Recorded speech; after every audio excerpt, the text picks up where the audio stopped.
ponemos su imagen y las diapositivas, ¿no? Claro. Aquí tengo la presentación que se hizo el Congreso. Sí, esa puede empezar, Alberto. Ya. Bien, he creído conveniente. Hagamos la presentación formal. Bueno, para iniciar la sesión de la tarde vamos a contar con la presencia tanto de Alberto Segovia, un ingeniero petrolero de mucha trayectoria, sobre todo no solamente en el plano técnico, sino en la defensa de los intereses nacionales, de Diego Borja, que fue el ministro de Finanzas en la época en la que se expidió la ley 42, y voy también a tener una presentación corta que trata un poco de explicar cuál fue la propuesta original y cuáles fueron los procesos que se desencadenaron en torno a la aplicación de la ley 42. Vamos a empezar entonces con la presentación del ingeniero Alberto Segovia. Bien, gracias. Bien, no quisiera dar inicio sin antes comenzar felicitando a la Universidad Católica de Quito, la PUCE, por esta iniciativa de entablar y realizar este tipo de seminarios que tienen como finalidad pues hacer ver toda la historia que se ha vivido acerca de la explotación y los problemas petroleros, y siempre relacionándolo con la economía. En realidad pues me refería al asunto petrolero por el hecho de que es el tema que se me ha asignado. Sin embargo pues el título del seminario es más amplio: energía y economía.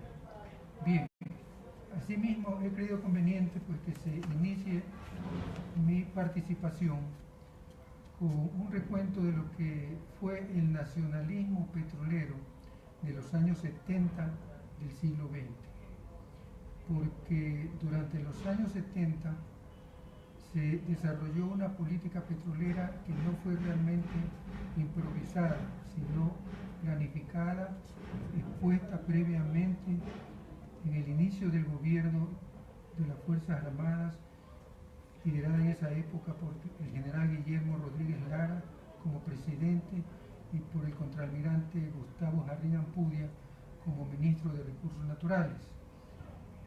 Ellos expusieron su plan de gobierno y en la filosofía y acción del gobierno nacionalista y revolucionario de Fuerzas Armadas, todo lo que iban a hacer durante por lo menos un quinquenio, para el que elaboraron también un plan quinquenal al que se sujetaron estrictamente. Bien.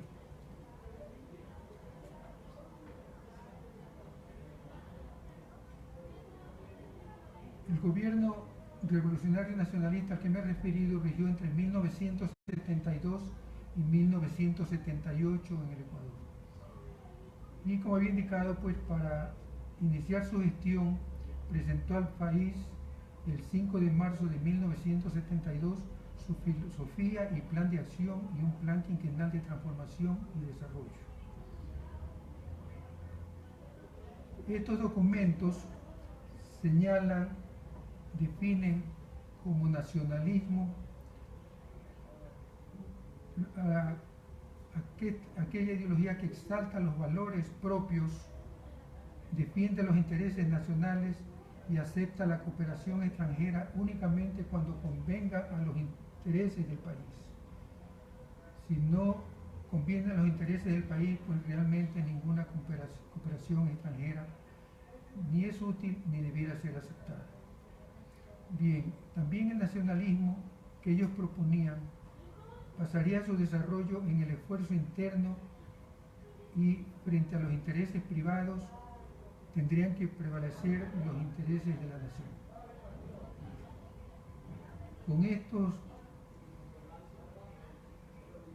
Con estas definiciones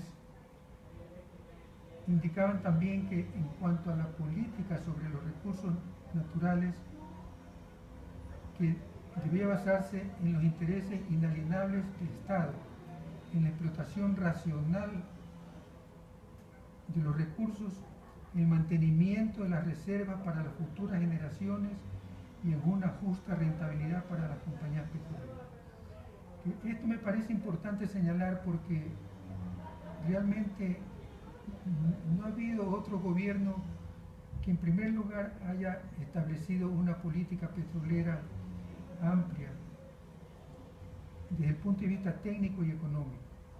Peor, pues, ha utilizado pues, estos lineamientos que son tan importantes en la industria petrolera y en la explotación de todo recurso natural, para de ahí presentar una política que convenga a los intereses del país.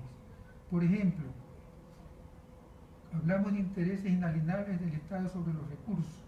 Sin embargo, cuando se trata de hacer alguna negociación, se trata de hacer préstamos a otros países, los recursos son entregados sin ejercer soberanía, sin considerar que esos recursos no pueden ser pues, hipotecados, simplemente se los utiliza como cualquier otro bien y el objetivo es obtener de ellos los mayores recursos y mayores garantías.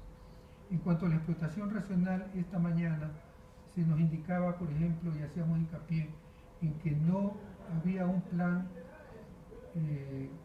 que contemple una tasa óptima de producción de los yacimientos para que puedan estos durar un tiempo y puedan mantener pues una vida útil el mayor número de años, no pensando solamente en la presente generación, sino considerando que estos recursos pertenecen a nuestros hijos, a nuestros nietos, y que un ingreso de recursos no planificado y desmedido lleva pues a todo tipo de despilfarro y también a actos de corrupción, como se ha visto en la historia, a través de la historia petrolera del país y de muchos otros países.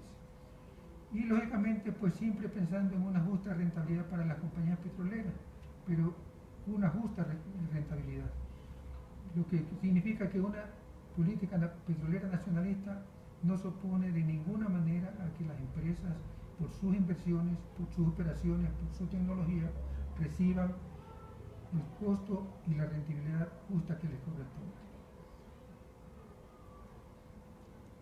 El desarrollo de la industria petrolera a nivel mundial y en el Ecuador. Hacemos un pequeño, breve recuento de lo que ya todo el mundo conoce, pero siempre es bueno recordarlo. Que la industria petrolera se inicia en el año de 1859 por el hecho de que Edwin Drake, un superintendente de la Seneca Oil Company,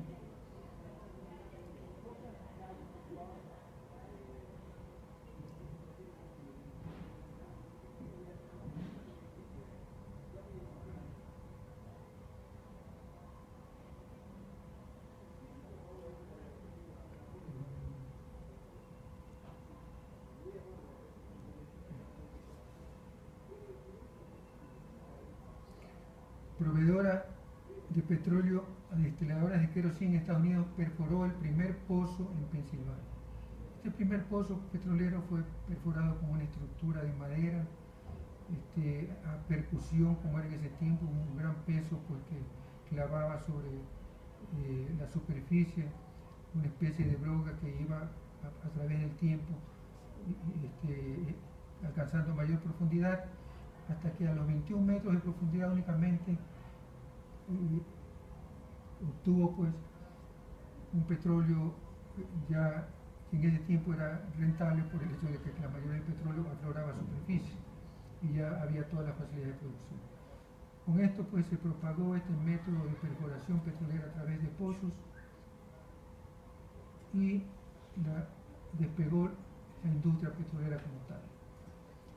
Luego pues una vez que se podía extraer más fácilmente el petróleo, se intensificaron los estudios de exploración en esa época para pasar a una explotación mucho más amplia, y empleo el término explotación porque actualmente pues se utiliza más extracción o producción, considerando pues de acuerdo a los textos económicos que producción se aplica prácticamente a los productos obtenidos a través de un proceso, lo que no sucede con el petróleo, que simplemente se lo extrae o se lo explota como materia prima del subsuelo.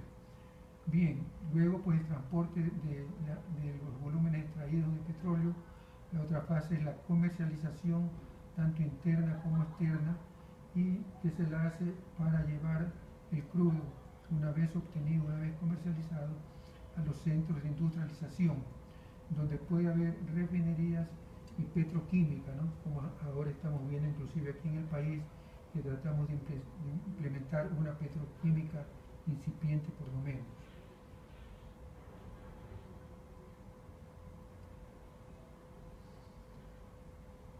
Una vez que la industria petrolera se desarrolló, se fueron asimismo desarrollando los monopolios. Para ello se establecieron pues diferentes grupos en diferentes partes del mundo, pero de esos grupos los que históricamente se reconocen porque de una u otra forma han influenciado la industria petrolera son primeramente el llamado Pentágono Petrolero de los Estados Unidos, compuesto por la Standard Oil, la Gulf Corporation, la Texaco, la Socony Mobil Oil, la Standard Oil de California, de Antonio Rockefeller, y a su vez el otro grupo es las petroleras bajo el imperio y control británico, que son la Royal Dutch Shell y la British Petroleum. De estas empresas aquí en el Ecuador hemos tenido el concurso de la Socony, que podemos ver en la parte inferior, Socony Standard Oil Company de New York, la Leonard Exploration en el oriente, ¿no? Y la Anglo Ecuadorian Oil Fields en la zona de la costa. Bien, la historia rápidamente, pues sabemos que comienza en nuestro país asimismo con la perforación del primer pozo en la península de Santa Elena en el año 1911, perforado por la compañía Anglo, y que alcanzó una producción mínima de 42 barriles diarios, que a su vez pues también era rentable allá la perforación, porque asimismo los yacimientos todos han sido más bien un tanto superficiales.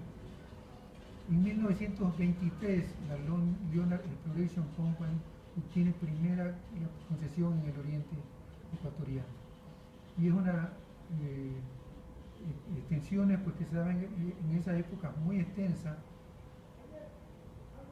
y que llevaban a que la compañía ni siquiera pueda atender ni por sus inversiones ni por su infraestructura operativa todos los trabajos que debía realizar en ella.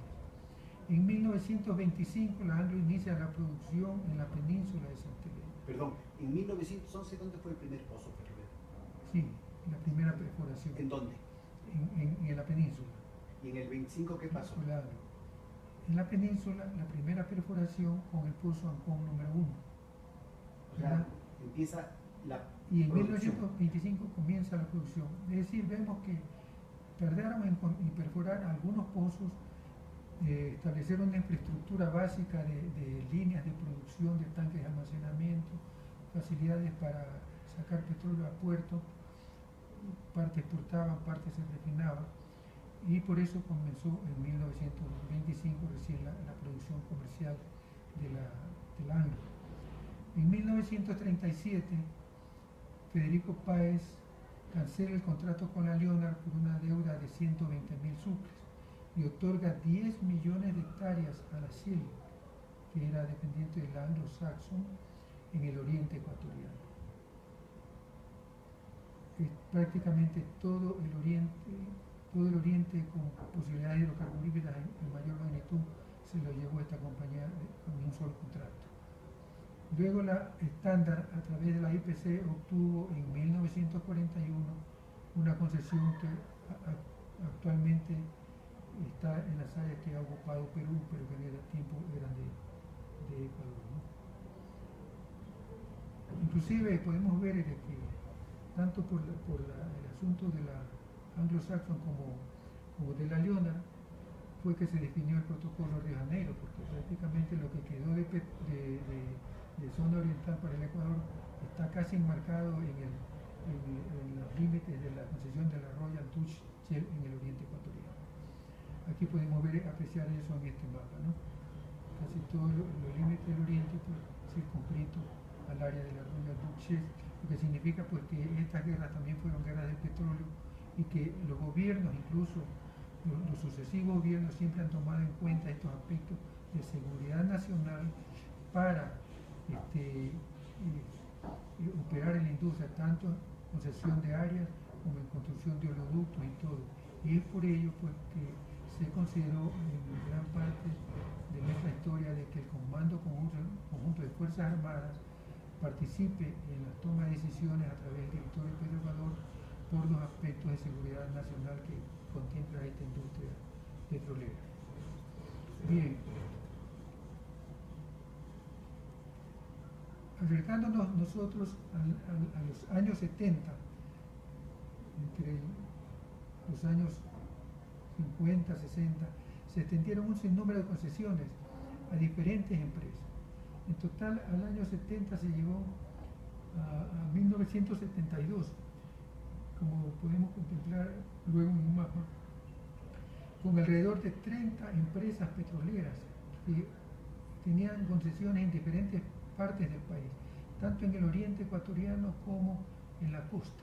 Lógicamente, muy pocas posibilidades se encuentran en la serranía, en los Andes, por el hecho de que son instalaciones, estructuras elevadas de montaña, y aunque hay residuos de petróleo, aunque hay también sedimentos un tanto parecidos al oriente y a los de la costa, pero son sedimentos que se levantaron en determinada época donde todavía no existía petróleo, para formar la cordillera de los Andes, de tal manera que se considera que esos sedimentos en la cordillera no contienen petróleo. Sierra y Oriente, entonces, 30 concesiones a diferentes empresas. Ahí podemos ver, por ejemplo, la concesión en el bloque 16 a Guarico-Pastaza, y la concesión 15 en Minas y Petróleo, que la concesión 15 son los bloques centrales.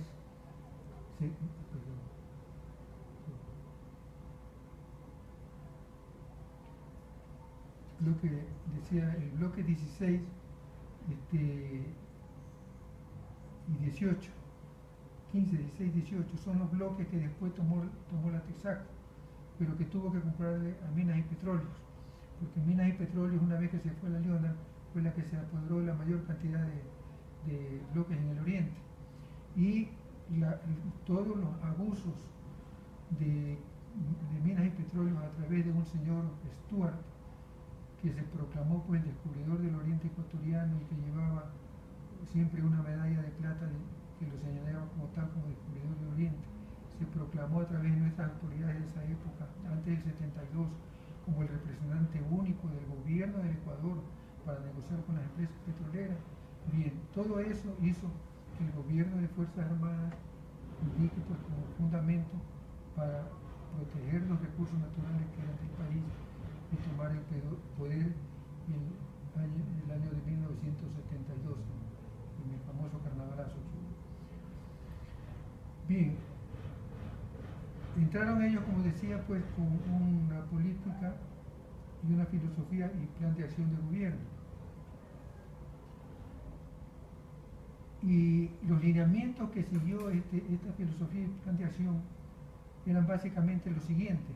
Es importante, son algunos lineamientos que son válidos para cualquier política petrolera en cualquier época. El primero, las leyes y la seriedad del Estado que constituyen los requisitos indispensables para mantener un clima propicio para el movimiento. Siempre operar a través de las leyes y con un Estado serio que no cambie esas leyes en cualquier momento. En segundo lugar, una introducción de reformas indispensables en la legislación petrolera de estímulo conveniente, es decir, siempre, de estimar lo conveniente, si es que era necesario, por ejemplo, para incentivar las tareas de exploración y explotación, modificar las leyes petroleras, pero también si era necesario, asimismo, para garantizar la soberanía nacional, la mejor participación estatal y una más ágil y eficiente administración de la industria petrolera aquí en el país. Como tercer lineamiento, consideraba que era ineludible definir diáfana y categóricamente el régimen cambiario de las exportaciones de petróleo. En este sentido declaraba que hará cumplir la disposición general de la incautación total de las divisas petroleras de conformidad con las disposiciones contenidas en la ley de la materia y que son aplicables a la totalidad de las exportaciones ecuatorianas. Recordemos que en ese tiempo funcionábamos con el Sucre. Lógicamente, pues este tipo de medidas era para asegurarse de que las divisas que se obtenían por las exportaciones petroleras que ingresen al país sean debidamente contabilizadas en el Banco Central y a su vez se pueda tener un mejor control de cuál era el precio real de venta de estos hidrocarburos, porque todo lo que se ingresaba en función del volumen pues daba el control sobre unidad de volumen, o sea, precio por barril petrolero. Cuarto, un análisis profundo de la actual situación del comercio internacional de petróleo con el fin de establecer los precios de referencia que servirán de base para fijar la participación del Estado. Es decir, los contratos antes ni siquiera contemplaban el pago de las empresas al Estado por precios de referencia y mucho menos tampoco para comercializarlos. Con el análisis que se tuvo que hacer porque no se había hecho hasta el momento, ya se tenía un referente para hacer un seguimiento acerca de la rentabilidad de las operaciones y también del precio del crudo en el mercado internacional. Quinto, se estructurarán las unidades técnicas y administrativas de los diferentes organismos del Estado. Claro, esto ya es un asunto netamente administrativo, pero que era importante para la administración el control de las reservas, lo que hablamos esta mañana, ¿no?, de que pareciera que ahora no hay quien se ocupe de eso, para el control de la exploración, de la producción, que se hagan las inversiones en estas etapas de la industria, ¿no?, que se lleve un control de los costos y que se auditen estos costos, que tampoco se hacía hasta ese momento. Y luego pues también de la fase de industrialización y mercado interno de los hidrocarburos, así como de las inversiones que realicen todas las empresas, todas las compañías en las diferentes fases de la industria petrolera. El sexto es la ubicación de nuevas refinerías, porque solamente existían las de la península, de las instalaciones industriales y petroquímicas, ¿no?, que estas instalaciones respondan a criterios técnicos, económicos y de seguridad que incidan en el desarrollo integral del país. El séptimo punto, la expedición de una nueva ley constitutiva de CEPE, que era la Corporación Estatal Petrolera Ecuatoriana, que se creaba por primera vez en el país, una empresa estatal, a fin de que cumpla con su cometido, ¿no? ¿Cuál era? Pues el de regular el mercado, el de regular las operaciones también, garantizar la producción y garantizar pues la exploración suficiente como para que haya reposición de las reservas que se consumían. Esta empresa debía laborar aislada de influencias y propendiendo a una más amplia participación de todas las fases de la industria petrolera, o en todas las fases, ¿no? Como octavo lineamiento, se indicaba de que se promovería la creación de una flota nacional de transporte marítimo petrolero, es decir, lo que conocemos ahora como PROFEC, ¿no?, en su real dimensión, y la construcción de una red nacional de poliductos, todo para cubrir el transporte, por ejemplo, a nivel internacional, inclusive para las exportaciones petroleras, para los aspectos de cabotaje de puerto a puerto, Puerto Esmeralda, Puerto de la Península, para llevar petróleo para la refinación, ¿no?, y la red nacional de poliductos para transportar los diferentes productos desde los terminales donde se almacenaban a los centros de consumo, ¿no?, en las diferentes ciudades del país. Como noveno lineamiento, se tenía el de convenir que si convenía a los intereses de la nación, el gobierno nacional propiciaría su ingreso a la OPEP. Como veíamos recién, en el año 72 se pensó en esto de ingresar a la OPEP. Y justamente desde ahí ya se tenía la idea de que si se ingresaba a la OPEP, se iba a formar un cártel que se iba en contra de los intereses de las petroleras y posiblemente en contra de las inversiones para el país, lo que podría ser perjudicial para nuestro país. Al final veremos que eso no sucedió, se interviene siempre pues, con una actitud mesurada y siempre defendiendo los intereses del Estado. Y como punto final, el 10º, los recursos financieros derivados de la explotación petrolera se invertirán racionalmente en los diferentes sectores del sistema económico y social, de acuerdo a las prioridades establecidas en el Plan Integral de Transformación y Desarrollo. Es decir, lo primero que apreciamos aquí es de que todos los ingresos, preferiblemente para realizar planes de inversión, ¿verdad? Inversión racional en diferentes sectores del sistema económico y social. Y todas estas inversiones de acuerdo a un plan integral de transformación y desarrollo que en esa época fue desarrollado por la Junta Nacional de Planificación, por el organismo de planificación del país. Bien, con todo este esquema básico de operación, tenemos aquí los resultados, ¿no? Rápidamente, de lo que se alcanzó con estas políticas nacionalistas a partir del año 1972, en que terminó el gobierno de Blasco Ibarra, tomó el control del Estado, el gobierno de las Fuerzas Armadas. El ministro Jardín Ampudio inició en esa época su gestión como ministro de Recursos Naturales y Energéticos. Y bien, en junio 6 entra en vigencia la ley de hidrocarburos mediante el decreto 430. Sabe que esta ley de hidrocarburos realmente existía, lo que pasa es que no había sido aplicada este momento. Lo que hizo el gobierno fue poner en vigencia la ley que ya había sido sacada por el anterior gobierno, pero que por presión y habilidad de las empresas petroleras pues, simplemente había quedado en papel. En junio 23 se crea CEPE, empresa estatal. En agosto 17, o sea, 2 meses después, se inician las exportaciones petroleras por parte de CEPE, también como empresa petrolera, ¿no? Y atendiendo pues, de que CEPE tenía un control por parte del oleoducto transecuatoriano, ¿no? Como empresa estatal petrolera se le había dado una especie de control, lo que ahora absorbió nuevamente la Dirección Nacional de Hidrocarburos. Es decir, CEPE como gestor de la industria, por preservar las instalaciones, conocedora de las operaciones, también tenía un control. En todo caso, ya desde esa época CEPE intervino, controlaba a su manera estas exportaciones y le servía como una experiencia para sus futuras exportaciones de los campos que operaba.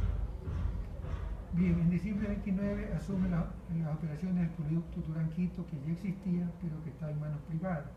Pasó a manos del Estado porque tenía que revertirlo y CEPE se hizo cargo de eso.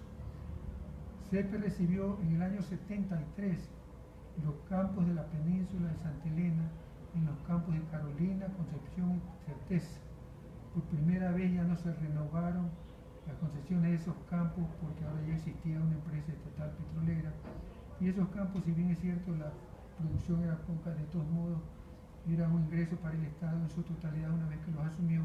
Y a su vez servía pues para adquirir la experiencia para luego manejar los grandes campos que descubrió. Se creó OLADE, que no existía, la Organización Latinoamericana de Energía. Entró en 1973, es decir, al año siguiente del gobierno, entró a la OPEP.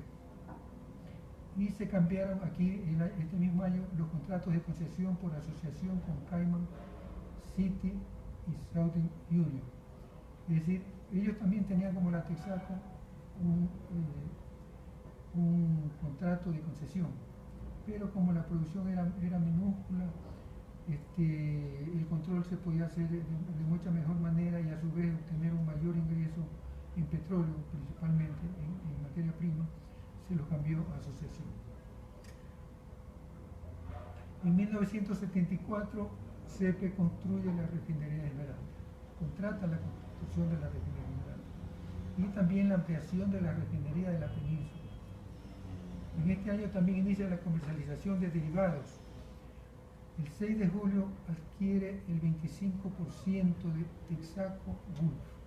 El consorcio inicialmente era Texaco Gulf, dos empresas norteamericanas que se habían aliado para operar en el oriente ecuatoriano. pero por recomendación de la OPEP, donde el Medio Oriente, sus países pertenecientes a la OPEP ya entraban también a participar ya de la materia prima y de las operaciones, lo que les permitiría en determinado momento tomar el control, si es que así lo requería el Estado. Entonces también en cumplimiento de la OPEP, CEPE adquiere el 25% de las acciones, ¿no? Inicia entonces sus propias exportaciones, ya el 25% de las exportaciones de este consorcio CEPE Texaco que le pertenecían a CEPE, inicia ya las exportaciones CEPE. Tiene ya sus propias exportaciones, sus propios ingresos por exportaciones, por el 25% que le correspondía al consorcio. Para mí los años 1976 y 77 realmente fueron los más prolíficos en cuanto a beneficios de operación petrolera aquí en el país. CEPE se consolida en el año 1976. Por divergencias que tuvo con la empresa Gulf, asume el 37.5% adicional del consorcio CEPE Texaco Gulf.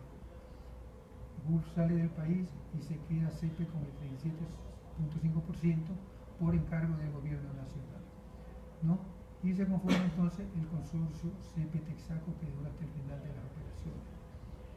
Y esto integrado por personal técnico, es decir, CEPE envió parte del personal técnico a Texaco a trabajar. Recuerdo que quien estuvo al frente de ese personal fue el economista Raúl Sagasti, que después fue ministro de Industria, pero en todo caso los técnicos jóvenes que habían ingresado en esa época también lo acompañaron y pudieron colaborar desde el inicio de la toma del 37.5% adicional, con lo que completó el 62.5% del consorcio CEPE Texaco. Asimismo, inicia la prospección sísmica en la Amazonía por su propia cuenta ya CEPE.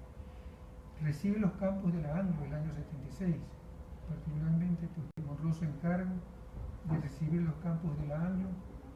A esa época era el director nacional de producción de CEPE, lo que ahora sería el gerente de producción, y con un grupo de técnicos nacionales, sin ningún extranjero en nuestra planta, continuamos con la producción de esos campos. Y si bien es cierto, no pudimos el control total del mercado interno de derivados y de gas licuado y petróleo. Todas las gasolineras pasan bajo el control de CEPE. CEPE es la que comercializa, y si bien es cierto, firmó contrato con empresas extranjeras comercializadoras, pero era CEPE el responsable de que esas empresas cumplan la cabalidad por parte del gobierno nacional, que recibía los informes de la Corporación Estatal Petrolera Ecuatoriana. Y del GLP, que también lo tomó bajo sus operaciones, y lo primero que hizo, un tanto demagógica la medida, pero por lo menos para justificar la toma de CEPE, en vista que bajó los costos operativos, esa baja de los costos se lo transportó al usuario, de tal manera que se benefició pues, el pueblo consumidor de GLP con un menor precio del petróleo. Asimismo, el año 77, otro año pues, donde se hicieron labores de importancia, empezó el funcionamiento de la refinería estatal de Esmeraldas y se decide que refine únicamente crudo ecuatoriano. Se inaugura los terminales de Salitral en Guayaquil, el Viaterio en Quito y otro en Ambato, esto para poder comercializar los productos limpios aquí en el país. Se inaugura el terminal marítimo de Esmeraldas, que lamentablemente el terminal marítimo de Esmeraldas se inauguró después de la refinería de Esmeraldas, como se ve ahí, ¿no? Era un atraso, una camaronada de la empresa estatal en esa época, que tenía el petróleo para importar, pero no tenía forma de sacarlo. Entonces tuvo que demorar un poco hasta tener todas las instalaciones listas, y a su vez también para poder exportar mandar los crudos livianos por cabotaje a la península o a otras regiones del país, a Guayaquil inclusive. Se inauguró entonces ahí el terminal marítimo Esmeralda y se incrementa la capacidad del poliducto Duranguito, que lo había tomado, pues como habíamos visto en un año anterior. Bien, el año 78 fue el inicio de las regulaciones, más se refiere más esto a al control, ¿no? de las operaciones de las empresas, ya con el mayor número de operaciones en las diferentes fases de la industria. Entonces CEPE pudo controlar los mercados, regular un poco los mercados con la intervención, lo que se trataba alguna vez de hacer con la Superintendencia de Control de Mercado, de ver como que si CEPE tenía ganancia justa con la comercialización de los derivados, porque a las empresas no podía también ejercer un control de ese tipo que beneficie pues, a los consumidores.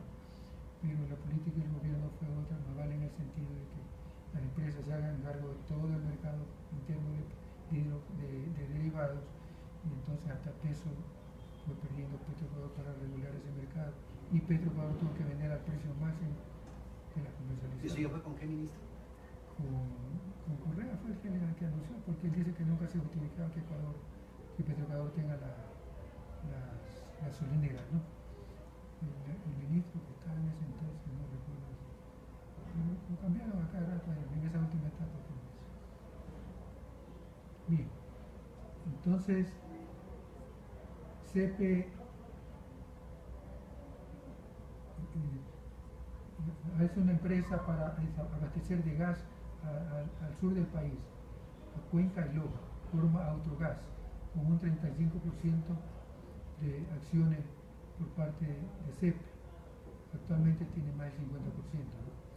Entonces construye una compañía de economía mixta de envasado y de comercialización de GLP. Estoy leyendo acá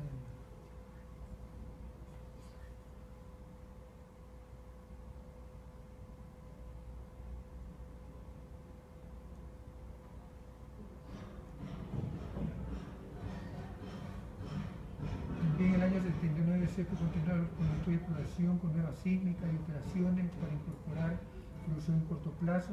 Es decir, CEPE ya opera como una empresa integrada, hace estudios de exploratorio, lógicamente en las áreas que había reservado y que a nuestro criterio fueron mejores para que emprendan un programa agresivo de exploración sin que tenga que el país correr mucho riesgo con sus inversiones, ¿no?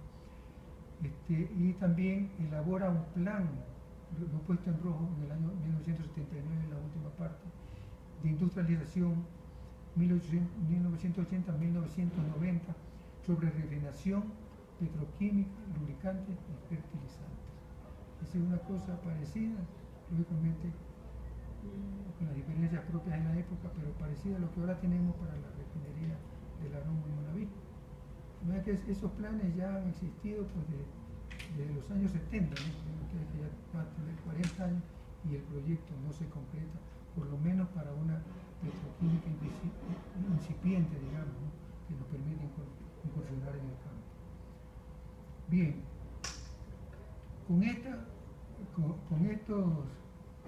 con estas obras ya elaboradas en los años 70, veamos un poco los resultados que obtuvo Petroecuador y la industria petrolera en lo que corresponde, ¿no?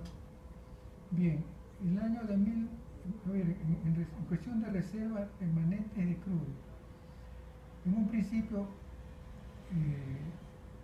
Petroecuador o CEPE en esa época inició sus tareas exploratorias, y vimos que hasta el último año inició en nuevas áreas, de tal manera que no era de esperarse de que tenga descubrimientos tan rápidos, y los descubrimientos eran menores. Por ejemplo, el primer pozo se perforó en el año 1975, pero lo que hizo ese primer pozo fue confirmar en las áreas de CEPE que había continuidad de petróleo de las áreas de sitio, que era la caña, de tal manera que el único mérito fue perforar ese pozo con los técnicos ecuatorianos en un área segura. Y el mérito principal fue de que Citi no quería reconocer los derechos de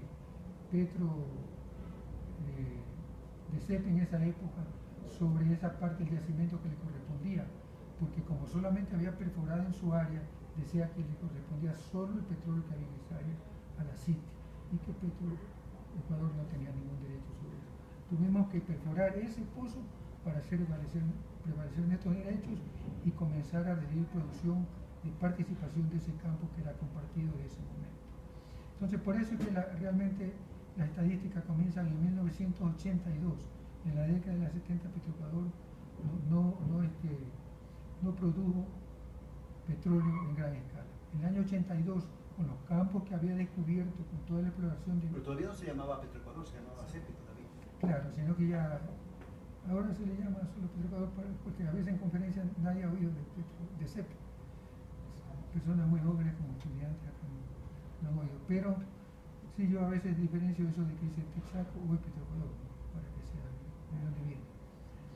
Luego, pues, el consorcio asimismo, inicialmente CEPE Texaco, que luego se llamó Petroecuador Texaco, comenzó desde 1972 con unas reservas de 1.500 millones de barriles.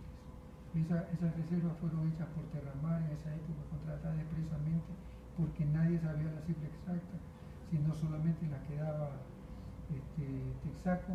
Y como todavía que construir un oleoducto, queríamos saber cuál es la inversión que a Texaco le permitía sacar eficientemente ese petróleo. Si tenía menos reserva de los 1.500, el oleoducto iba a estar sobredimensionado.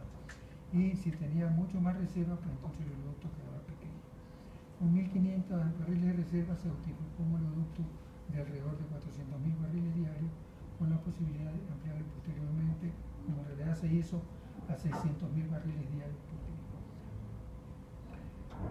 Bien, y así fueron subiendo las reservas hasta que se puede apreciar de que al final del año 79 habían bajado, subieron en un principio y luego bajaron hasta menos de 1.000 barriles, 1.000 millones de barriles de petróleo. ¿Por qué razón esta política? Porque la política nacionalista, con las condiciones que puso que no eran las iniciales, muchas empresas pequeñas y muchas empresas que no habían comprado realmente con el ánimo de explorar y explotar, sino con el ánimo de especular, y no tenían capitales para invertir como les obligaba ya la nueva política, abandonaron los bloques. No se les permitió hacer traspaso porque ya Minas y Petróleo había traspasado antes de ese gobierno la concesión de Texaco, sin haber tenido conocimiento el gobierno.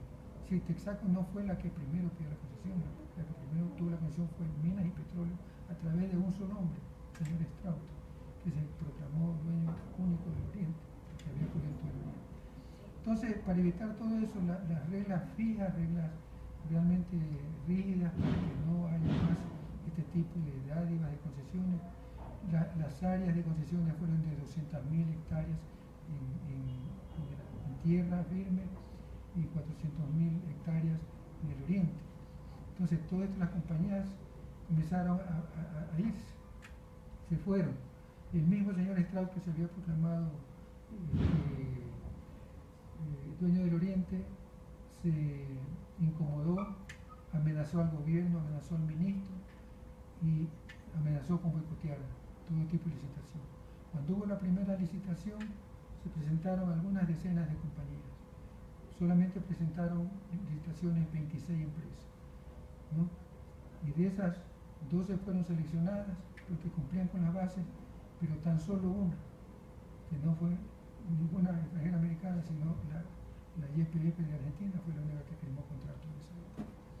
Vistas así las cosas, lo que la oposición conservadora decía, el desmantelamiento del mapa catastral, que se había ahuyentado las inversiones, entonces las reservas fueron disminuyendo. Comenzaron luego a incrementarse solamente por el trabajo de CEPE, ya vimos a partir del 82.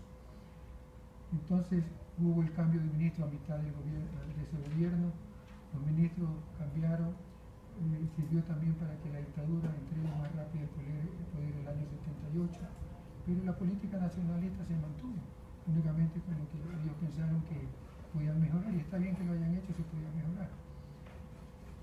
Pero vamos a ver después que esto incentivó que en los años 80 y 90 se den más facilidades a las empresas. se den más facilidades a las empresas. Y vemos que al darle facilidades a las empresas, llegamos a los contratos estos de participación, donde las empresas tienen tantas ganancias con la subida del precio del petróleo, donde ya no había los lineamientos de una política petrolera que le permita al Estado conseguir esos beneficios. Y no había una política petrolera ni quien la haga, porque ya lamentablemente todo estaba desmontado. Y ahí es donde viene la ley 42, que fue la única que pudo rescatar en menor tiempo, sin negociaciones prolongadas, sin establecer impuestos, sin dañar las economías de los contratos, el beneficio para el país y en forma equitativa, como había dicho el señor ministro de esa época, 50-50. Y que luego se le agregó la palabra al menos para que la compañía que tenga mayores ganancias pueda dar mayores beneficios al país. De ahí que yo digo siempre la historia está entrelazada, ¿no? Y quien no conoce la historia no se explica determinadas decisiones, ¿no? Bien. En tasas de producción aquí vemos, ¿no? Las tasas de producción, vemos la producción de las diferentes empresas, de los diferentes campos, ¿no?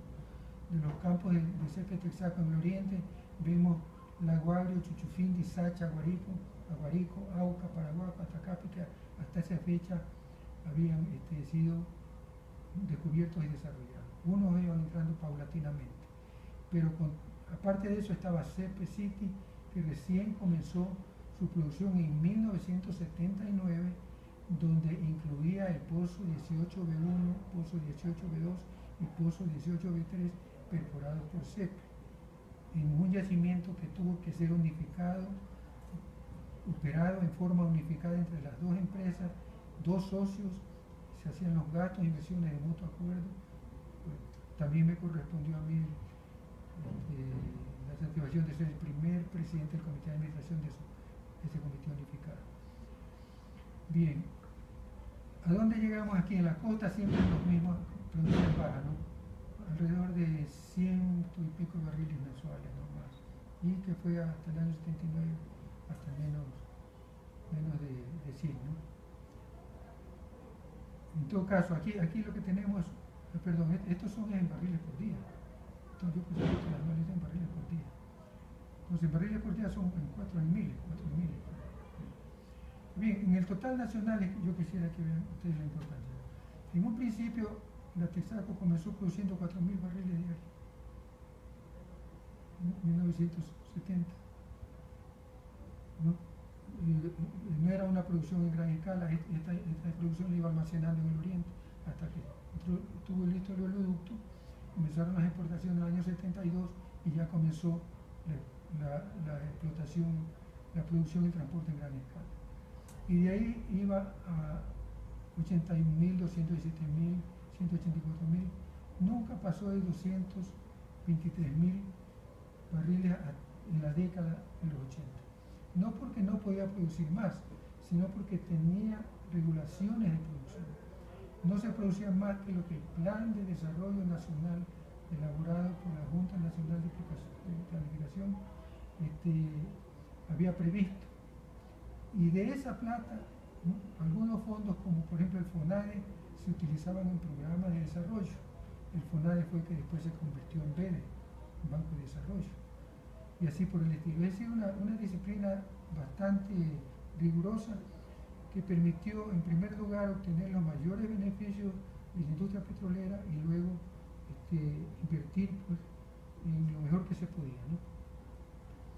La capacidad de refinación, asimismo, estamos viendo cómo en un principio, en los años 70, había solamente 34.000 barriles por día de productos y luego se fue incrementando hasta que entró en producción la refinería Esmeraldas, paulatinamente llegó hasta producirse al final de los 80 más de 90.000 barriles por día, ¿no? La refinería de Esmeraldas se había hecho en un principio para 90.000, de tal manera que nunca ha operado a su máxima capacidad esa refinería realmente, ¿no? Luego, en cuanto a las exportaciones de crudo, asimismo tenemos en el eje de las X tiempo, ¿no? Por años, del 72 que iniciaron las exportaciones, comenzaron en principio con Texaco, con Gulf, que exportaban desde el puerto de exportación ya por separado, cada una llevaba sus propios destinos, ¿no? Eso llegó hasta más o menos el año de 1976, ¿no? 78 ya comenzó a exportar la City, cuando comenzó a producir, pues, ¿no?, los pequeños campos, y se juntaron ya todas estas producciones. A su vez, CEPE comenzó en el año 74 ya con lo que le correspondía al consorcio CEPE Texaco Gulf, y continuó sus exportaciones y hasta la presente fecha. Bien, entonces estos son los resultados, como que ustedes pueden ver, que se introdujo paulatinamente el gobierno con la empresa estatal, con sus controles, y pudo llevar, pues, una política razonable,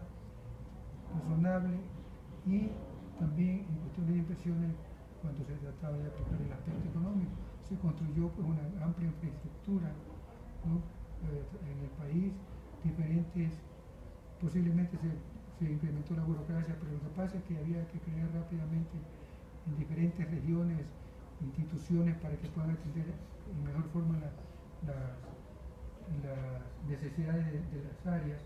Y como decía el ministro de ese entonces, como el dueño del petróleo era el Estado, y como había perdido el poder político la empresa privada, los grandes capitalistas, los industriales, ya ellos no podían poner fácilmente su gente. Como no podían poner su gente, se negaban a colaborar, y el Estado tenía mayor razón para operar directamente. Y como la gente, pues, la mandaba a capacitar de un año a otro, etc. Y eso es lo mejor que pudo, ¿no?, lógicamente, dentro de las circunstancias en que se pudo desenvolver. En cuestión de economía, tengo entendido que no fue tan bueno, pese a que tuvo algunos buenos economistas neoliberales en esa época. Pero bueno, eso, por el digo, ustedes saben mejor que yo y lo pueden. ¿Quién era el primer gerente del CEPE? El primer gerente del CEPE fue el coronel Jaime Dueña Villavicencio. No supo de nada. A él me pasó inmediatamente René Vargas Paso. Villavicencio fue un artillero, René Vargas Paso fue ingeniero militar, comandante del cuerpo de ingenieros, de manera que ya por lo menos conocía de proyectos. CEPE estaba en una etapa no muy grande, de tal manera que pudo acompañar por algún tiempo el crecimiento de CEPE, y lo hizo muy bien. Aparte de eso, tenía una política muy comprometida, pues, con la defensa de los intereses nacionales, ¿no?, al igual que Harrigan Pudo. Entonces, entre ellos, pues, hicieron una buena labor. Sí. Perdón, me iba a decir algo. Sí, hay un contraalmirante que era el gerente de CEPE, Gerente de CEPE, pero sí, fue en la época de Salazar Landeta, uno de los primeros. Salazar Landeta, que reemplazó, no, pero ese señor fue ministro. El ministro lo reemplazó al comandante Harrigan Pudy. Luego los contraalmirantes vinieron en el 2006, 2008. Y que... No, en la época de Hurtado nombró a... Raúl Jaramillo Castillo. Ya, también un tipo nacionalista que hizo lo mejor que pudo con el grupo de Mauro Dávalo, que de ahí nació De Gaulle. Pero ya comenzaron a entreverarse las cosas particulares con las cosas del Estado, ya no era el negocio tan limpio que digamos. Ahí nació De Gaulle, como digo, entonces ya todo el mundo tiene interés. Pero fue un hombre nacionalista, también un buen gerente dentro de la situación, colaboró con buenos técnicos, ¿no?, hasta donde yo pude seguir el hilo del contraalmirante Jaramillo. Bien, los resultados de esta política, según el mentor, pues, contraalmirante Harrigan Pudy, él en sus diferentes publicaciones, que la hizo hasta el último día de su muerte, defendió su política petrolera, y siempre decía casi lo mismo que está escrito aquí. Por eso yo pude sacar y extraer lo más importante, según él. El país cambió en lo económico, y como consecuencia de ello también en lo político y en lo social. Antes de 1972, el poder económico estaba en un reducido grupo que tenía el control del poder político. Con los ingresos petroleros, el Estado recuperó y concentró todos los poderes tanto político, económico, social y militar. Entonces, sin embargo, les digo una cosa, yo trabajé cerca con la dictadura. Era muy joven, muy poco entendía de política, pero sí me vi la preocupación de ellos de no tomar medidas impopulares. Es decir, ellos decían, estaban conscientes que no habían sido elegidos por el voto democrático, no habían tenido el respaldo inicial del pueblo y lo poco que habían ganado con su política nunca lo quisieron perder. De tal manera que tampoco se fueron a los extremos de declarar medidas impopulares, pese a que el último ministro de Finanzas fue Sevilla. Espinosa. ¿No? Ignacio Lupe Espinosa, conservadores. Bueno, ese es como principal resultado según el punto de vista político. Luego, en el periodo 1972-78 se ejerció soberanía sobre los recursos hidrocarburíferos. Se los ejecutó racionalmente, como había indicado, con una tasa racional de producción, tanto para conservar los yacimientos, tanto para no despilfarrar, porque con recursos mayores no hubiera sabido qué hacer según los elementos del gobierno de esa época. Ahora sabemos que a lo mejor es bueno si se lo lleva capitales afuera, bueno, ya ha prosperado también la economía, ustedes seguramente lo harán mejor. El Estado se benefició de una participación de más del 90% de la producción petrolera. Es decir, ahora que se dice que se tiene entre el 75 y el 80% contra 20%, en esa época Texaco y la City nos dejaban nosotros más del 90% de la producción petrolera. Y también eso se lo ha demostrado con cifras que están publicadas en el libro del doctor Arauz, lo sostiene el comandante Harry Antúnez a través del tiempo, nadie le ha dicho que no es cierto. Bien, gracias al ingreso a la OPEP y aplicando su resolución 90, Texaco llegó a pagar 18.5% de regalías y City el 12.5%. Ambas pagaron el 87.37% del impuesto unificado. Lo que no pagan ahora las empresas, porque se le han eliminado regalías, el impuesto unificado ha bajado 44, luego se hizo a 25, y la realidad uno nunca sabe a cuál se aplica y a cuál no. Bien, y otros resultados, que el consorcio que integró Texaco, los consorcios que integraron a Texaco, en un principio Texaco Gulf, luego CP Texaco Gulf y luego CP Texaco, en 20 años que tuvo como operadora Texaco, dejaron para el país 23.508 millones, que corresponde a un 93% del total de los ingresos. Y la Texaco se llevó únicamente 1.643 millones, que corresponde al 7% de los ingresos. ¿Cómo hizo eso Texaco? Texaco tuvo que ajustarse a las leyes del país. No había forma de salirse. No había el CIADI, no había tribunales de arbitrajes. Era llamada a discutir las leyes, como también hace el gobierno actual. El problema está que las compañías, si no lo consiguen ahora con el gobierno, lo consiguen con el CIADI, como quiera que sea. Bueno, ahí están los resultados. Y lo que también ellos dicen, y muchos economistas, luego digo que yo soy ingeniero, ¿no? Pero he oído mucho de las economías, dicen, bueno, se estructuró una nueva clase media, ¿no? Se dio más oportunidades a la clase media y baja, porque por primera ocasión los ecuatorianos de clase media y baja tuvieron la oportunidad de acceder a los máximos puestos del Estado en mérito propio, solo a su preparación y capacidades. Él terminaba diciendo, no por su abuelo, pero eso conviene aquí, aunque lo mencionó. Bien, eso es básicamente la década de los 80, y espero pues sirva un poco como para ver que los lineamientos en que se basó no son muy diferentes a los de ahora, pero sí fueron implementados en la medida de lo posible pues su totalidad y llevar un control riguroso de su cumplimiento. Bien, gracias.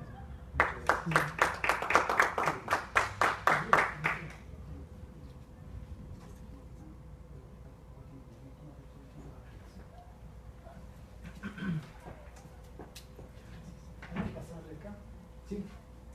Diego, dale una manito, por favor.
Yo me voy a referir exclusivamente a la Ley 42 y para eso he recuperado algo que me parecía valioso de presentarle aquí, que es la presentación que hicimos el 13 de marzo del 2006 al Congreso para la justificación de esta ley. En primer lugar, para poner en antecedentes, ¿no? Quien se lleva el mérito de haber pasado la ley 42 es el presidente Palacio. Eso hay que señalarlo claramente. Fue él que permitió que desde el Ministerio de Economía y Finanzas, que ocupábamos en esa época Pedro Páez como viceministro y yo como ministro, más un conjunto de ecuatorianos convencidos de la necesidad de recuperar el petróleo para la mayor parte de la sociedad, se hizo esta reforma a la ley de hidrocarburos, que básicamente lo que permitió es recuperar la mayor parte, digamos, o buena parte del excedente petrolero que en su momento solamente se lo llevaban las transnacionales. Entonces, lo que señalábamos en ese momento era lo que se puede ver ahí en el gráfico, ¿no? Que el precio del crudo, el precio internacional, a partir del año 2000, probablemente, había empezado a crecer de manera importante, ¿no? Y ya para marzo del 2006 se había colocado el precio internacional del WTI en 59,90, casi $60 por barril, y el Ecuador no se beneficiaba del incremento de los precios. Ese era básicamente el punto central. Ahí también se podía ver cómo había variado el precio del crudo oriente del Ecuador, ¿no? Que también, a pesar del castigo que tiene el precio del petróleo ecuatoriano, igual había subido enormemente en los últimos años, y en el 2005 se había ya ubicado alrededor de los $40 por barril, incluso más. Pero nada de este incremento le beneficiaba a la sociedad ecuatoriana, al Estado. La mayor parte se llevaban las transnacionales del petróleo. En cambio, el gobierno sí pagaba los precios internacionales de los derivados. Y en el 2005, como se puede ver ahí, por ejemplo, el diésel se lo compraba a $79,81 por barril. Eso que implicaba que el subsidio por parte del Estado a los combustibles comprados internacionalmente crecía enormemente.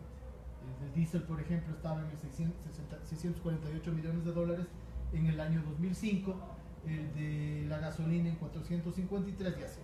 O sea, de un lado, el gobierno no se beneficiaba del incremento de los precios del crudo, y del otro lado pagábamos los precios internacionales en la compra de derivados.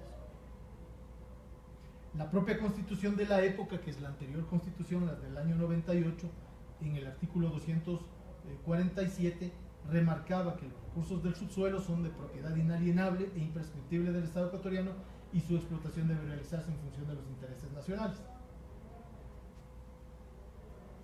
Ahora, ¿cuál era el argumento básico que planteábamos para justificar esta reforma a la ley de hidrocarburos y recuperar parte del excedente petrolero? Decíamos que no se rompía en su momento el equilibrio económico de los contratos. Cuando los contratos se suscribieron con las transnacionales de exploración y explotación petrolera, ni el Estado ni las compañías petroleras previeron un incremento del precio del petróleo en las magnitudes que se había registrado en esa época. Recordemos que estamos hablando del año 2006. Y al no contar con una disposición legal que norme este aspecto, el país tenía un vacío legal y contractual que en el escenario de ese momento perjudicaba a los ecuatorianos, beneficiaba a las transnacionales porque se beneficiaban del incremento del precio del petróleo, pero no le beneficiaba de ninguna manera al Estado. La ley y los contratos vigentes en ese momento contemplaban normas y estipulaciones que protegían la estabilidad económica de los contratos a favor de las compañías, pero de ninguna manera le protegían al Estado ecuatoriano. Entonces, la ley 42, que modificaba la ley de hidrocarburos, pretendía normar para las partes estas fluctuaciones del precio del petróleo sin que se rompa el equilibrio económico de los contratos. Entonces, el objetivo de la ley, al momento de definir las ofertas y celebrar los contratos, las empresas petroleras calcularan una utilidad razonable sobre la base de un precio de equilibrio de los contratos que estaba muy por debajo del precio en el cual ya se había situado el precio internacional del crudo, y por tanto su tasa interna de retorno, su tasa de rentabilidad, su tasa de ganancia era extremadamente alta, en desmedro del Estado ecuatoriano. Un precio de referencia era de $15 por barril, cuando ya en el mercado internacional se había ubicado a finales del año, o en promedio para el año 2005, en 42,26. O sea, era una utilidad extremadamente alta, sin que de eso se beneficie la sociedad ecuatoriana. Bueno, este es el valor de las compañías petroleras que creció en ese periodo también enormemente por el aumento del precio del petróleo, ¿no? Y entonces, vale también recordar que en ese momento había 9 contratos de participación, 7 de ellos habían sido renegociados, un contrato de prestación de servicios y 3 de campos marginales. La ley proponía 3 objetivos. En primer lugar, que los contratos futuros prevean que el Estado participe en las utilidades excesivas, en ese margen adicional de utilidades que no estaba participando por el aumento del precio del crudo a nivel internacional. Que en caso de que exista un contrato, que había uno, con una cláusula que favorezca al Estado, no podrá celebrarse otro en condiciones de menor o inferiores o menos favorables para el Estado, una cláusula de favorabilidad. Y que se restablezca el equilibrio económico en los contratos vigentes en los que no se había previsto la protección del equilibrio a favor del Estado. Todas las ganancias derivadas del aumento del precio del petróleo se lo llevaban las transnacionales. Entonces, nosotros argumentamos en todos los foros, debates que se tenían con expertos petroleros que defendían más bien el statu quo, y también ante el Congreso defendíamos que esta modificación legal garantizaba la seguridad jurídica para ambas partes. O sea, no solamente para las compañías, sino también para el Estado. Se respetaban las condiciones pactadas originalmente en los contratos, no se alteraba de ninguna manera, y se normaban los hechos que no estaban considerados en cuanto a la diferencia entre los precios de venta del petróleo actualmente vigentes en el mercado, o sea, en esa época, y aquellos vigentes a la fecha de suscripción de los contratos, que eran muy por debajo a los que había alcanzado el petróleo, y que sirvieron de base para determinar la rentabilidad esperada de los mismos. O sea, ya con los precios de alrededor de $20 por barril, las empresas transnacionales recuperaban los gastos, las inversiones, y tenían una utilidad razonable, peor todavía con precios que se ubicaron por sobre los $40 ya en el año 2005. Entonces, además se planteaba que la reforma no será de carácter retroactivo.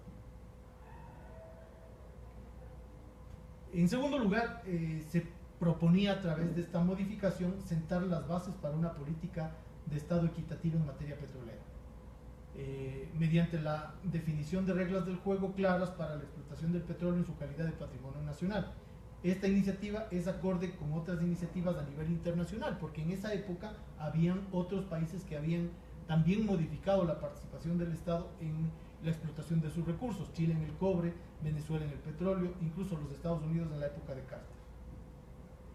Y habían incluido reformas en la legislación relacionadas con la distribución de los ingresos petroleros y de otros minerales.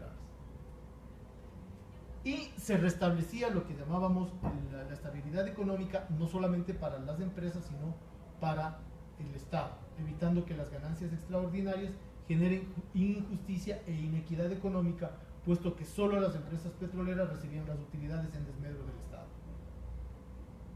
El incremento de los precios, imposibles de prever, rompió, por supuesto, algunos de los principios básicos que motivaron la celebración de contratos, como era precisamente ese de equidad para las partes. Y era necesario restablecer esa estabilidad y ese equilibrio. Se respetaban los contratos vigentes, no se alteraba de ninguna manera los precios de sustentabilidad o de equilibrio de los contratos, sino que se normaban las ganancias extraordinarias. Ahí se puede ver en la tabla algunos de los valores, ¿no? En el año 2003 el precio de referencia era de $18,11 por barril y ya el precio del mercado estaba en 25.15. En el 2004 ya el precio del mercado estaba en 28.82 y en el 2005 en 39.75. Hacíamos un cálculo de que solamente entre el 2003 y el 2005 el Estado ecuatoriano había dejado de percibir $731 millones como producto de este aumento de los precios internacionales sobre los cuales no tenían ningún beneficio. Y argumentábamos también que si la ley se aprobaba para el segundo semestre del año 2006, ¿no? Porque la ley se aprobó finalmente en abril del 2006, se obtendrían al menos 217 millones de ingresos petroleros, que si no me equivoco fueron más los que se obtuvieron. El 31 de marzo del 2006, ¿no? Se publicó el 15 de abril, pero se publicó en el registro. También vale la pena señalar que el argumento era tan de sentido común, tan fuerte, tan justo además, que en el Congreso Nacional no hubo ningún bloque legislativo que se oponga. Se abstuvieron los socialcristianos, pero todo el resto de los bloques legislativos apoyaron. Claro, fue una acción política por parte de las autoridades de esa época, nuestras de apoyo del gobierno del presidente Palacio, que permitieron también lograr ese enorme triunfo. Ahora, vale la pena también señalar que la Ley 42 fue una ley que tuvo un impacto económico y político probablemente histórico. Únicamente por el oportuno del asunto. Estoy leyendo de que el proyecto que salió del Congreso a la firma del presidente salió con el 60%. Se había incrementado lo del Congreso al 60%. O sea que ellos no solo que estuvieron de acuerdo, sino que pensaban que a lo mejor 50 era poco. Y el veto le regresó con 50. Eso sí, yo estaba leyendo eso. Eso no sabía. Al final del día se aprobó con al menos el 50%, y la idea era que con el reglamento de la ley permitiera tener un crecimiento escalonado dependiendo de a cuánto subían los precios internacionales del crudo en la época. Pero lo que iba a señalar es que la ley 42 fue de un carácter histórico sustantivo, probablemente tan importante como la política petrolera que tuvo el gobierno nacionalista de Rodríguez Lara. O sea, el nivel de apropiación, de soberanía que el Estado ecuatoriano logró sobre el petróleo con la modificación de la Ley 42 permitió que en el año 2007, cuando Pedro Páez ingresa ya en el gobierno de Rafael Correa y da viabilidad al cobro de esta ley que no se la estaba cobrando, y los ministros de la época de energía de la época deberían explicarle al país por qué no cobraron en el 2006 y en el 2007, pero cuando se cobra entre el 2007 y el 2008 llegó a representar más del 9% del PIB. Es decir, una cifra absolutamente importante en términos de recuperación del excedente petrolero que anteriormente se lo llevaban las transnacionales, y que permitió en buena medida hacer frente al gasto social, a la inversión social, a la inversión en infraestructura de ese año. Entonces fue una ley histórica, y lo que llama la atención es que cuando uno revisa lo que ha publicado la prensa, lo que tienen los medios guardados a través de las redes sociales y tal de esa época, prácticamente no existe noticias sobre la ley. Es una especie de cerco, no una especie, un cerco absoluto de comunicación a lo que significó la ley 42 y de manera absolutamente dedicada, de manera consciente por parte del statu quo, que hasta ahora pretenden desaparecer. Pero también entre la academia, ¿no? Entre la academia, el statu quo, e incluso entre aquellos que se dicen de izquierda y democráticos. En días pasados me contaba Pedro Paz que se ha presentado un libro sobre la evaluación de la política petrolera del gobierno de Rafael Correa, y no se mencionaba al antecedente inmediato, que es esta ley 42, que le permitió precisamente recuperar una buena parte del excedente al inicio del gobierno del presidente Correa. Ese cerco mediático obviamente es conveniente para los intereses internacionales que hoy día, y es muy oportuno esto, pretenden hacerle creer al Ecuador que la única salida de política económica es el ajuste, la estabilización, la disminución del gasto, el despido de los trabajadores, el ataque contra el Estado, la privatización y otras recetas absolutamente fracasadas en el Ecuador, en América Latina y en el mundo. Entonces, lo que hay que decirle a la sociedad ecuatoriana, a los jóvenes sobre todo, es que eso es mentira. Existen alternativas reales de política económica que no son el ajuste neoliberal, camuflado o directo, como es lo que están pretendiendo en el momento actual hacerlo, y venderle a la opinión pública de que no hay alternativa. Y casi que provocar una crisis fiscal para decir, bueno, estamos en crisis, entonces ahora sí hay que vender las empresas, hay que disminuir más todavía el gasto, hay que despedir gente, y hay que disminuir el gasto social. ¿Quién dice que no?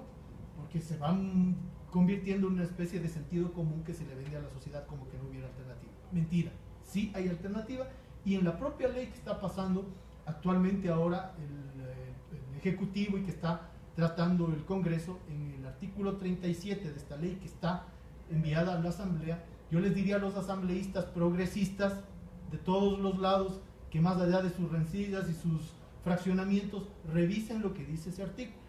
Ahí se hace mención a la participación del Estado en los contratos de participación. Me voy a detener un momentito aquí.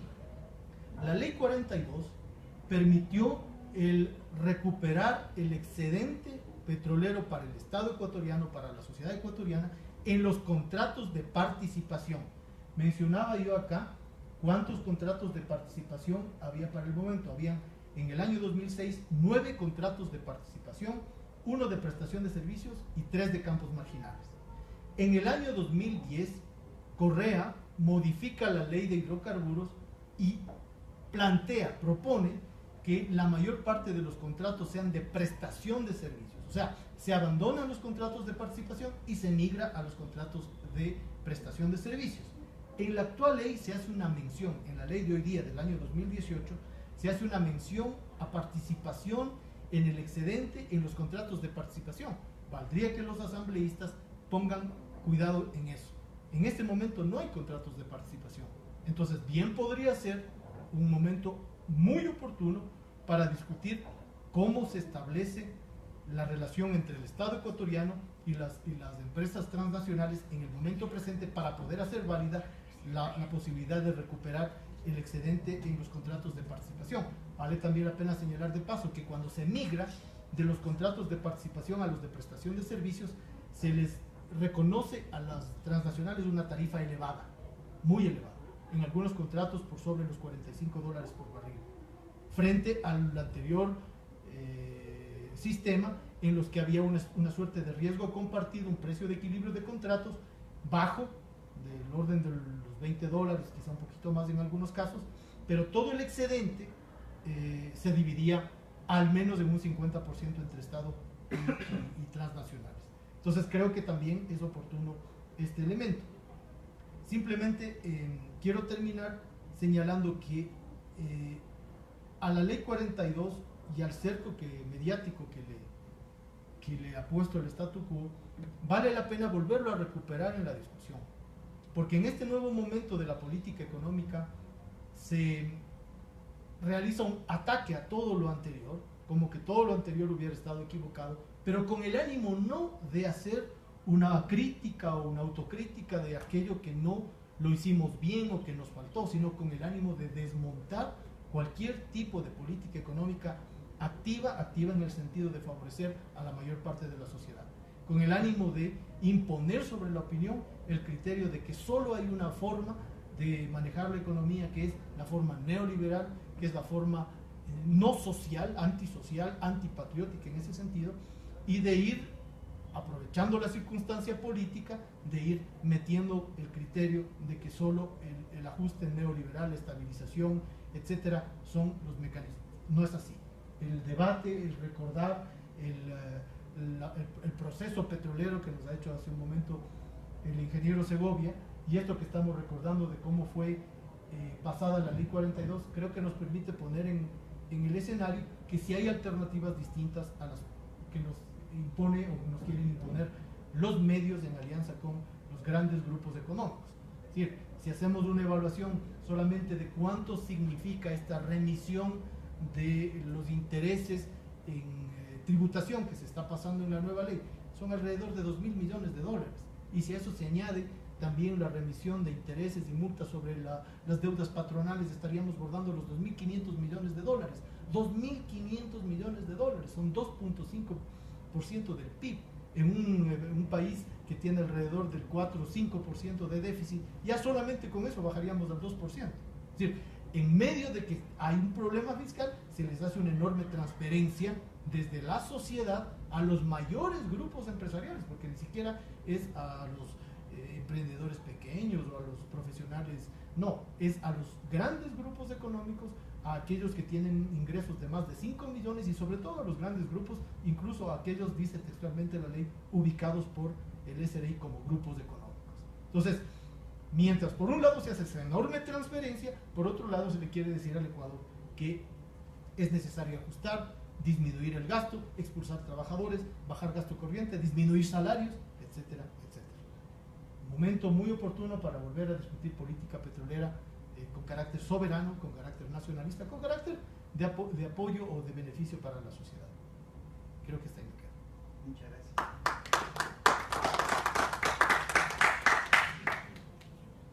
¿Nos hacemos descanso, perdón? ¿Tienes algo mañana? Para ver si continuamos mañana. Lo que pasa es que tenemos que entregar. ¿Te puedes quedar un rato más, Diego? Yo te cubro el taxi. Okay.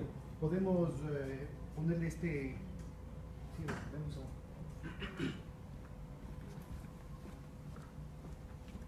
¿Sí dejaste la presentación? Sí. A ver, yo voy a intentar algo que en mi caso es imposible, tratar de hablar solo en 10 minutos. No, es que...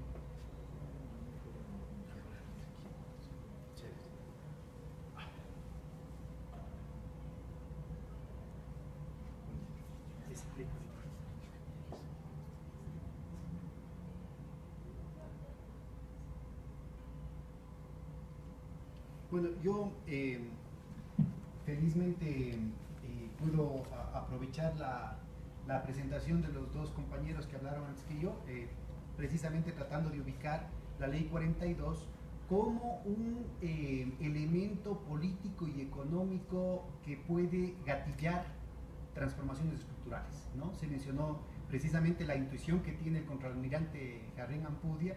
Yo diría, más o menos tiene el mismo tipo de efectos que tuvo hace 90 años la creación del Banco Central, ¿no? Y por eso quisiera plantear, al menos esa fue la intención cuando se diseñó esta alternativa, que no fue un tema anecdótico, no fue un tema puntual o episódico, sino que planteaba toda una propuesta de transformar la dinámica de la economía, la dinámica de la política, y eso quisiera yo argumentarlo en la perspectiva de lo que en ese momento se lo discutió. Yo recuerdo que discutíamos con Diego, invitábamos a gente como el propio Alberto Acosta, como el Francisco Muñoz, ¿no? Algunos intelectuales, con el Alejandro Moriano, que lo invitábamos para discutir estos temas, ¿no? En definitiva, muy poco comprendido y es penoso, yo insistiría no solamente en la supresión de la noticia por parte de la prensa, sino también por parte de la academia, inclusive por la academia que se pretende progresista y nacionalista, ¿no? Por eso es importante ubicar el papel de la política, sobre todo este tipo de políticas cualitativas, en la transformación del modo de regulación, del régimen de acumulación, con una propuesta, con una visión estratégica hacia la transformación del modo de producción e inclusive del modo de vida, ¿no? Y en eso para no perdernos, no quisiera entrar en mayores detalles, ubicar como el concepto más profundo, el de modo de vida, ¿sí? Estamos viviendo no solamente en el capitalismo, sino en un modo de vida de larga duración, del tanto tienes, tanto vales, ¿no? Plantearnos como horizonte el buen vivir, el summa causai, significa no solamente trascender el modo de producción, sino también el modo de vida. El modo de producción hace referencia a la lógica central organizadora del conjunto de la sociedad en torno a la ganancia por la ganancia, la acumulación por la acumulación. La forma de existir del modo de producción capitalista en el tiempo y en el espacio, es decir, la forma de existir en este momento neoliberal en la periferia, define una cantidad, define una jaula histórica, una jaula sistémica que hace que lo que podamos hacer aquí en el Ecuador obviamente no va a tener todas las capacidades de transformación que se quiera. Estamos sometidas a una serie de determinaciones sistémicas que es necesario ubicar con particular atención. Entonces, en el marco de las condiciones sistémicas específicas, ¿cuál fue la combinación de políticas económicas, de instituciones y de movilizaciones sociales, de formas de la cultura de enfrentamiento, la cultura de resolución de conflictos que en ese momento estaba? Todo eso está internamente, orgánicamente vinculado y se corresponde una con otra. Entonces, el modo de regulación, es decir, la combinación de políticas económicas, define una vialidad del régimen de acumulación específico, establece una renegociación en la relación centro-periferia y la de la restricción externa, y actúa sobre el ciclo interno-externo, generando una serie de mecanismos concretos de economía política en una especie de teoría de juegos, ¿no? entre el líder y los seguidores. El líder en este caso representado por la coalición que está temporalmente en el gobierno. Entonces, en esos términos se plantea un reto, un desafío en términos de la coherencia de la política económica entre la política monetaria y cambiaria, la monetaria y crediticia, la cambiaria y la fiscal específicamente, ¿no? En este caso estamos viendo como desde una política sectorial, la política petrolera se tiene un efecto importantísimo sobre la política fiscal y el efecto de derrame que tendrá sobre las restricciones que la dolarización ha generado sobre el resto de las políticas económicas. Es decir, la mutilación de un instrumento de política tan importante como es el tema de la moneda, de alguna manera pudo ser compensado a través de esta medida extraordinaria de política fiscal. Entonces, para rápidamente ubicarnos, podríamos hablar de un régimen de acumulación de industrialización por sustitución de importaciones que se acaba con la política neoliberal, sobre todo con la trampa de la deuda externa. Podríamos llamar que se inicia un régimen de acumulación de financiarización globalizada, y el hecho de que lo que se inicia en el 2005 significa un viraje tan trascendente que abre las puertas para la construcción de un nuevo régimen de acumulación, de construcción de un mercado interno, basado en la creación de una dinámica de inversión pública sin precedentes. Si teníamos los 30 años previos con tasas de inversión pública que estuvieron entre el 3 y el 5% del PIB, y que sobre la base de la recaudación que se logró con la Ley 42 en el año 2008, y a mí me ocupo el honor de estar presidiendo ese proceso, subimos rápidamente al 13.9% del PIB, y se sostuvo ese esfuerzo fiscal hasta llegar al 16.6% en el año 2013, que luego fue asfixiado, digamos, por la caída brutal de los precios del petróleo y por una serie de concesiones que se hicieron en política económica que generaron un hiato, digamos, en la tendencia de largo plazo del crecimiento, aunque se mantuvieron las dinámicas fundamentales en torno a la dinámica interna, mejor dicho, la dinámica endógena de los mercados internos. Este es un tema muy importante, ¿no? Entonces, rápidamente para ubicarnos, ¿no es cierto?, podríamos hablar en este periodo anterior, justamente en 1972, es una clara muestra, en las palabras del contraalmirante Harren Ampudia, ¿no es cierto?, una clara muestra de cómo la recuperación de la capacidad de iniciativa del Estado se da por la recuperación de los ingresos petroleros a partir de la política nacionalista, ¿no es cierto? Así también podríamos hablar que durante el régimen neoliberal acumulación por globalización financierizada, ¿no es cierto? Tenemos un primer momento que sería el modo de regulación de apertura y de devaluación acelerada, un segundo momento de desregulación financiera y de ancla cambiaria que reventa con la crisis financiera que esto mismo ha provocado, y un tercer momento basado en la dolarización ortodoxa. En cambio, en este proceso todavía incipiente de construcción de un nuevo régimen de acumulación basado en la dinámica del mercado interno, que no solamente incluye el tema de la inversión pública, sino también un proceso masivo de redistribución del ingreso, por primera vez tenemos estadísticas que muestran claramente que no es solamente el 1% de la población el que mejora sus condiciones de su capacidad de compra, sino que tenemos cada 10% de la población que en promedio mejora su capacidad de compra durante 10 años de manera sostenida, lo cual abre nuevos nichos de mercado, abre nuevas dinámicas, nuevas expectativas y por tanto un nuevo comportamiento de los distintos actores. Con el gran problema de que buena parte de ese aumento de la demanda efectiva, ¿no es cierto?, no se tradujo en mejora de las capacidades productivas, sino que en gran medida esto fugó, digamos, en tanto multiplicadores keynesianos, jugó vía importaciones. A pesar del esfuerzo importante que se hizo en el 2007 al 2008, 2009, también una parte del 2009, y luego con las salvaguardias arancelarias del 2015, que muestran una capacidad de respuesta productiva muy distinta al periodo anterior, ¿no es cierto? No hubo una política sostenida que permita cambiar de manera estructural la matriz productiva en ese sentido, lo cual hubiera sido un elemento crucial en términos en términos de la sostenibilidad del nuevo régimen de acumulación en cierres. Entonces, rápidamente quisiera yo mostrar cuál fue el efecto de la Ley 42, ¿no? Y aquí tenemos una visualización que además no la hago yo, sino Mauricio León, en una publicación anterior, simplemente para que pueda ubicarse con datos objetivos del Banco Mundial, del Fondo Monetario Internacional, del Banco Central del Ecuador. Se le ve acá en la línea gris, se ve el Producto Interno Bruto per cápita, ¿no? Y se puede apreciar claramente que el nivel que se obtiene en 1981 no se logra superar sino a partir del año 2005. Es decir, tenemos que el neoliberalismo no está sujeto a opinión. Claramente el neoliberalismo somete al país a 25 años de decrecimiento, de estancamiento y de decrecimiento. Y este no es la mejor de los indicadores, porque deberíamos revisar el Producto Nacional Bruto per cápita, que es la parte de la renta nacional que se queda en el país.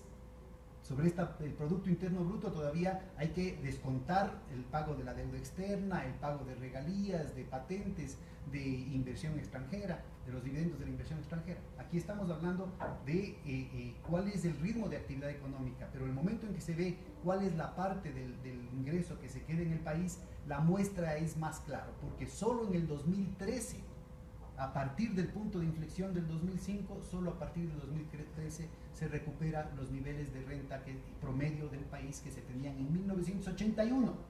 Y ahora, como bien lo ha dicho Diego, nos está intentando regresar a este periodo de estancamiento como la normalidad, como lo técnico, como lo bueno para el país, ¿no? Entonces, claramente aquí están, por utilizar estos instrumentos, ¿cierto? Claramente está planteado, este rectángulo es el periodo neoliberal, que como claramente se puede apreciar, no está automáticamente definido por los términos de intercambio.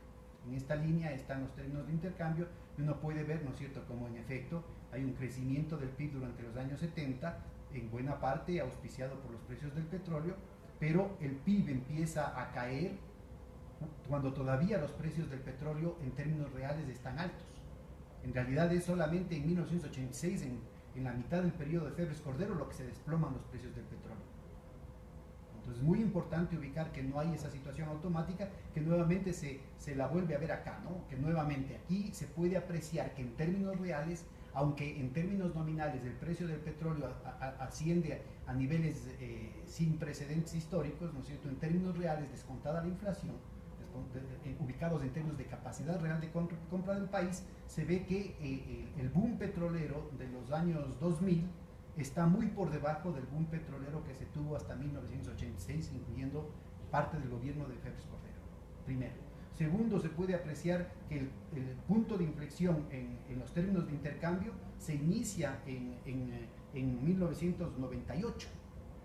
El problema es que el país no está en capacidad de aprovechar esa situación por el reventón de la burbuja financiera que dio lugar a la expulsión de 3 millones de ecuatorianos. La crisis bancaria que se dio aquí en el Ecuador, ¿no es cierto?, no permite apreciar este proceso. Y en tercer lugar, es importante ubicar que en el año 2008 se cayeron los precios del petróleo de $150 por barril a 32 por manipulaciones financieras. ¿Sí? Entonces, hay que relativizar muchísimo este proceso, porque si no hubiese sido por la ley 42, todos esos beneficios petroleros, como muy bien mencionaba Diego hace un momento, simplemente se los llevaban las compañías transnacionales. No estamos hablando del equivalente a 2 veces todo el impuesto a la renta de recaudación. Entonces, esto es lo que gatilla, no solamente en el plano de este mayor espacio de política fiscal, la posibilidad, por ejemplo, de hacer las inversiones, sino también de políticas de redistribución del ingreso, tanto en términos de ingresos, en términos del salario mínimo real, de una cantidad de otros elementos imposibles de lograr si no se hubiera podido jalar la demanda efectiva en las condiciones en las que se dio gracias a las recaudaciones petroleras de ese año, sino también en términos del pago de la deuda social, que es el otro gran elemento, que fue la auditoría de la deuda externa y el ahorro gigantesco que significó los efectos de esa auditoría en términos de la recompra en el mercado secundario de la deuda externa. Entonces, mire, ese régimen de acumulación de financiarización globalizada puede marcarse claramente, ¿no es cierto?, la diferencia a partir de la crisis de la deuda, y el fin de ese proceso viene dado por estas nuevas condiciones que abren las puertas para esta nueva dinámica endógena, con una construcción todavía incipiente, todavía no consolidada, de un mercado interno. Pero no es solamente el tema economicista, sino que además es el tema político. O sea, ligado a la construcción de un régimen de acumulación está un determinado tipo de coaliciones, un determinado tipo de movilización de clase, un determinado tipo de lucha social, y que está definido en torno a lo que Gramsci llama el bloque histórico, ¿no?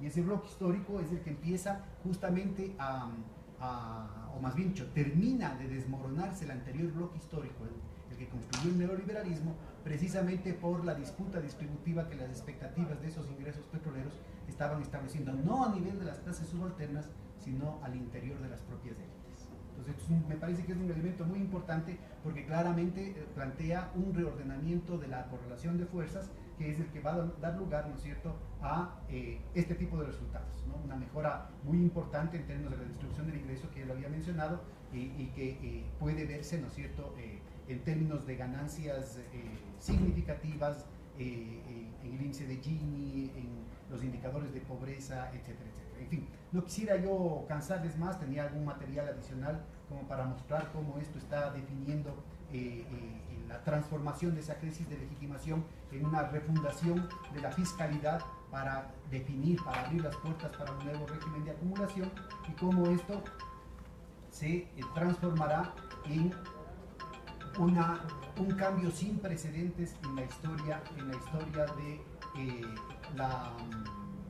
la recaudación de ingresos en el país. ¿No? Vean ustedes el hecho de que no era un episodio aislado, estaba en el medio de un esfuerzo por recuperar ciertos niveles de fiscalidad, como se ve en la tasa de crecimiento anual de los ingresos no petroleros, pero obviamente, ¿no es cierto?, los aumentos sin precedentes que se ven en este pico, que corresponde a la aprobación de la ley 2006-42 el 31 de marzo del 2006, que, como bien se ha mencionado acá, habría que ver por qué es lo que no se lo cobró durante todo ese tiempo, entre marzo del 2006 y octubre-noviembre del 2007, ¿no? Entonces aquí una gran interrogante: ¿por qué la prensa no dijo nada? El hecho de que no se cobró, ¿por qué la prensa no dijo nada el momento que se cobró? ¿Por qué la prensa no dijo nada el momento que se dejó de cobrar? Igualmente, ¿por qué la academia no dijo nada el momento en que se discutía la ley 42? ¿Por qué no dijo nada el momento que se aprobó? ¿Por qué la academia no dijo nada ese año y medio que no se cobró? ¿Y por qué la academia no dijo nada el momento que se cobró y el momento que se dejó de cobrar? Entonces, elementos muy importantes para discutir lo que estamos planteando acá, ¿no es cierto?, la necesidad de construir una política económica de nuevo tipo, es decir, como parte de un modo de regulación que viabilice un nuevo tipo de régimen de acumulación, es decir, tres ejes que articulen el Estado con el capital privado y la economía popular de una manera distinta, que definan una nueva relación entre el sector financiero y el sector productivo, tanto grande como pequeño, tanto capitalista como no capitalista, y en tercer lugar, un nuevo tipo, una renegociación de la inserción del Ecuador en la economía mundial, ¿no? Y es eso más o menos lo que un poco quería yo plantearles, es decir, la necesidad de ubicar que estos callejones sin salida que se pretenden plantear hoy día bien pueden ser reconsiderados a la luz de este tipo de experiencias que muestran cómo podemos romper con ese océano de imposibilidades sobre la base de propuestas de política económica creativas. Muchísimas gracias.